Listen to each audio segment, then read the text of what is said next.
Welcome back to the program. Glad you're with us this morning. It is, there are certain things in the community that are always just super important. There's lots of things that are super important.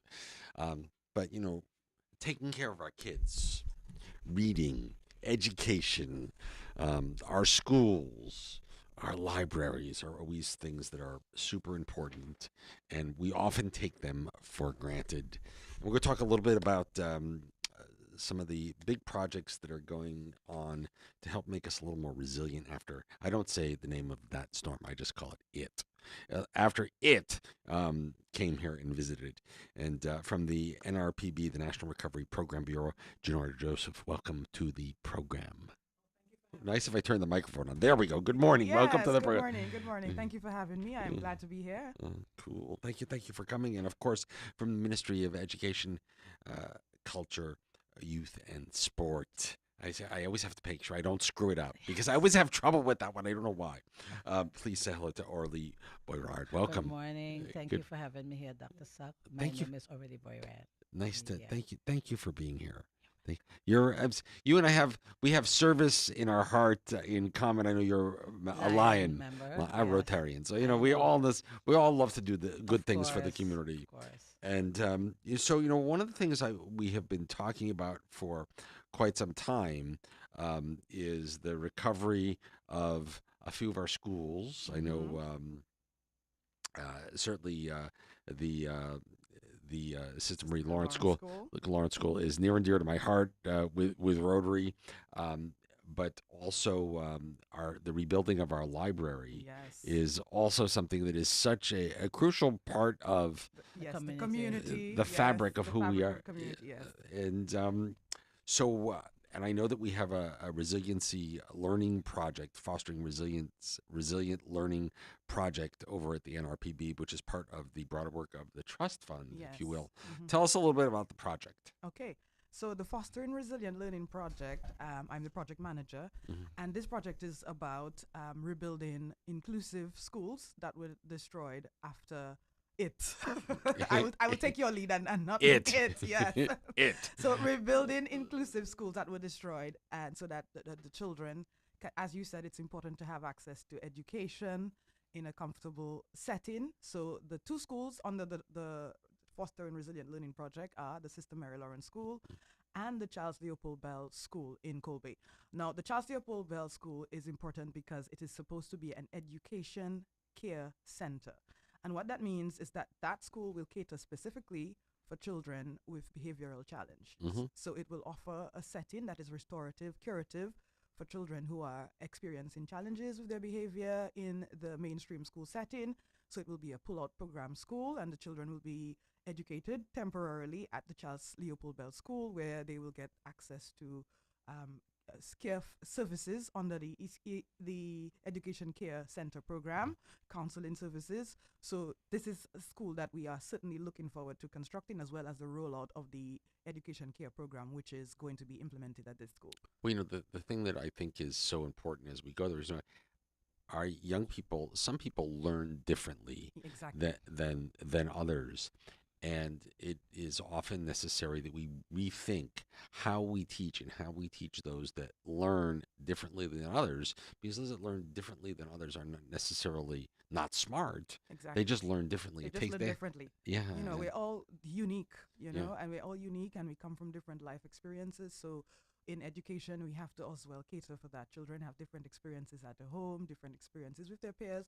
So the idea is that if they're experiencing behavioral challenges, there is a school that caters for their needs.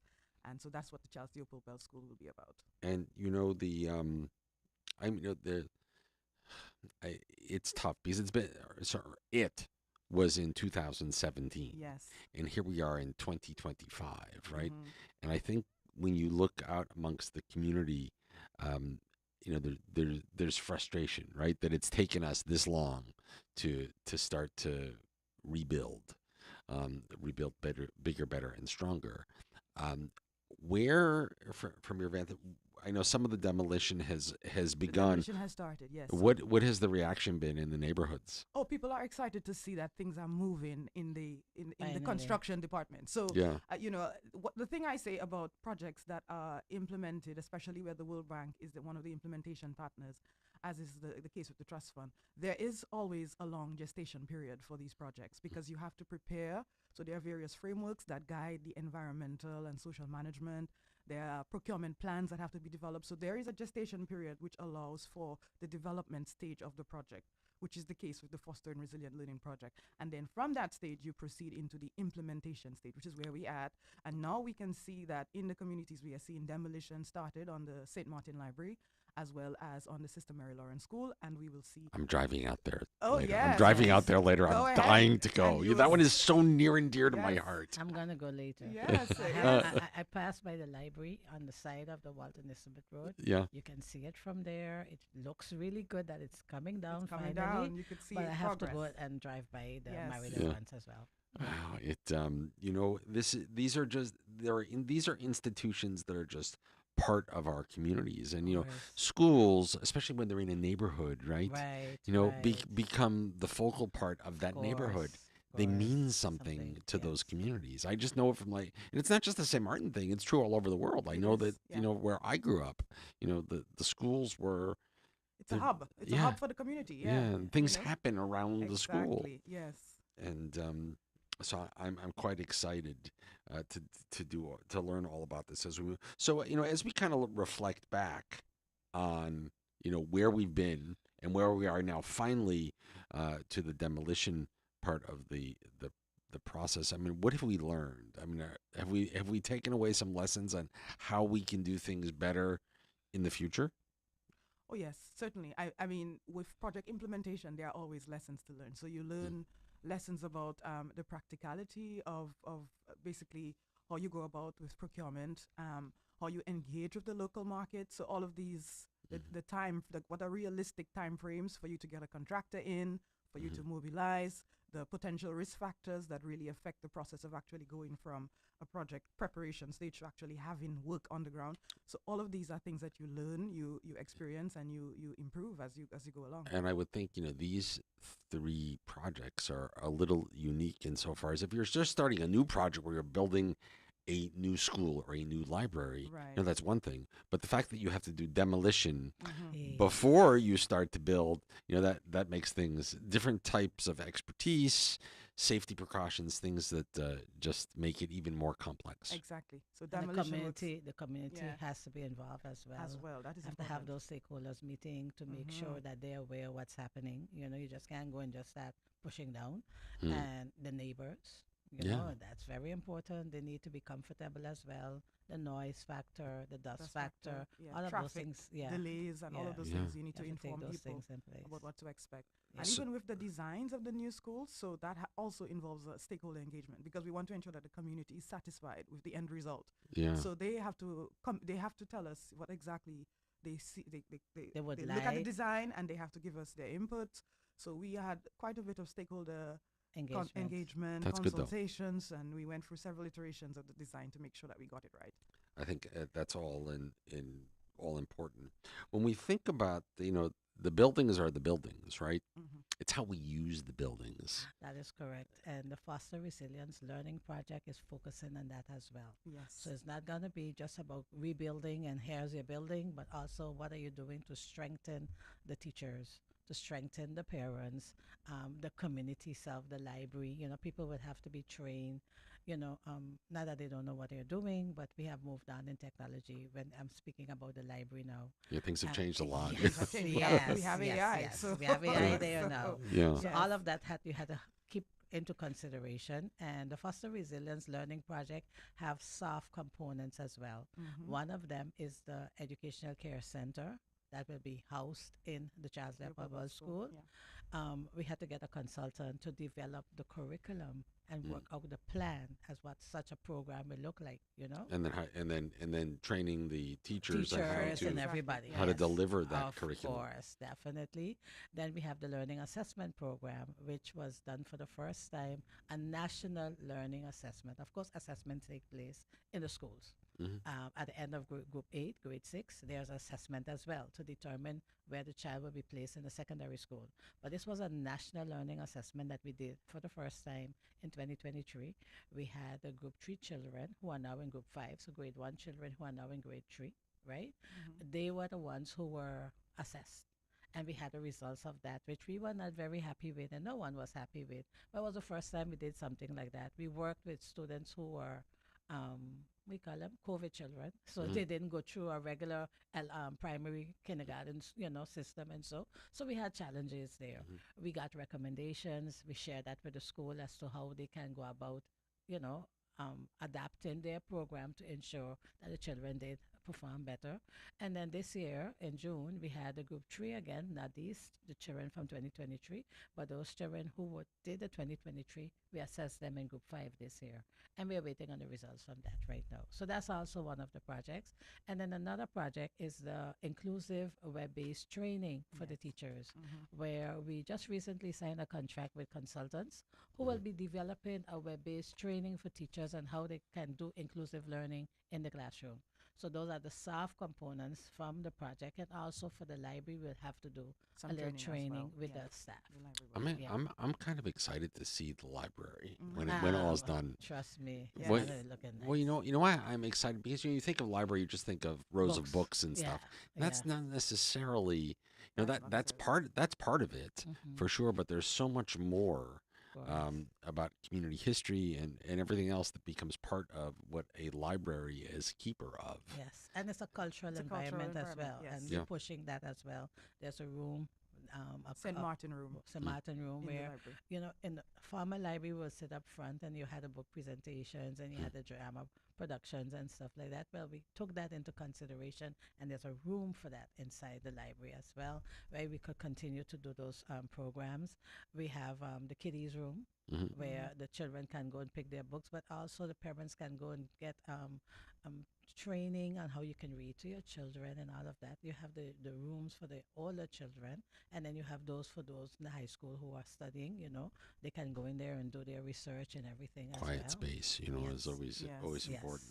I know yes. I have early childhood memories of going to the library, Mm-hmm. both in my school. We had a small library, but then also going to the public library Yes. Yes. as well. And as a matter of fact, I was in one of the small towns that I grew up in Connecticut, not too long ago, and I just drove up to the library because I wanted to see if it was still there. Did it still look the way I remembered it? And sure enough, It was there. yeah, and it's expanded. It's way bigger than it Of was when I course. was a kid. But yeah, the memories are. It all just came rushing back. Yeah. All ju- I had that experience last week, Monday, Mm. when we gathered there, and on Tuesday was When we Monday. had the Yeah. ceremony. Yes. Yes, the ceremony Yes. at the library. I had that experience because I experienced the library in stages as well. Yeah, And I was like, wow, it's finally coming down. yeah. Yeah, it kind of does something to you as a human being. Yeah. Well, I think whenever you reach out and touch part of the past and try and bring it forward, this is an opportunity to really build a library for this century, for the future, That is Yes. correct. and that's a And we took advantage of that We did, opportunity. yes, we did. We absolutely did. That was one of the considerations of the design. That it was not just, A building. a building. Mhm. It was something that was a sort of cultural hub. So Of it already course. spoke about the St. Martin Room, Mhm. but also something that it could be sustainable. So Yeah. we have included a sort of outdoor conference facility, Oh, which cool. that can be rented out and can be a source of income for the library board to continue to maintain the facilities. And we do have a lovely lounge and deck area that has been incorporated into the design so that reading can be taken outdoors. And a lot of green space has been also put in there. And of course, there is the consideration in the structural design for vertical expansion, so they can go up and expand the library in future. So And there is a awesome. future outlook in the design. Yes. I love it. I love it. I love it. I love it. What so I guess the 100,000 guilder question Ah. is, or maybe the million guilder question is, when do we think all of this will be done, like moved in, schools in use, students in place, people using the library? When do we think we're like done, finished, Turnkey. next, next? Next, okay, so Uh, completion of construction is scheduled for we are looking at March 2027. Okay. And then in terms of the schools, the first cohort of students who will be using the schools will be in August 2027. So that's for Charles A. Bell and the Sister Mary Lawrence School. Okay. And what about the library? So, well, the library, once it is complete, it will be a case of the setting up of the books and the library board also rolling in their program. So that will be about March 2027. We have carded for completion of the library structure. Oh, nice. So Yes. we're by the time we get to that school year, Mm-hmm. everything should be up and running. Everything That is should be up correct. and running. Yes. Yes. Yes. This is great stuff. Is there anything else we should talk about? Is there anything we should let the public know? I would like to let the public know mainly about the parking situation in Phillipsburg by the library. Yes. You know, people would park there and go to the doctor, to the pharmacy, and maybe even park there and go to go to town and shop. We had to close it off because we're taking up everything, parking lot and everything. So don't park there now. Don't park. Well, they can park there, but at least now they will get to know why they Right. can't park there. Because while we're taking down, we also have to pick up. Yeah. Because we're Yes. going from the bottom, come up.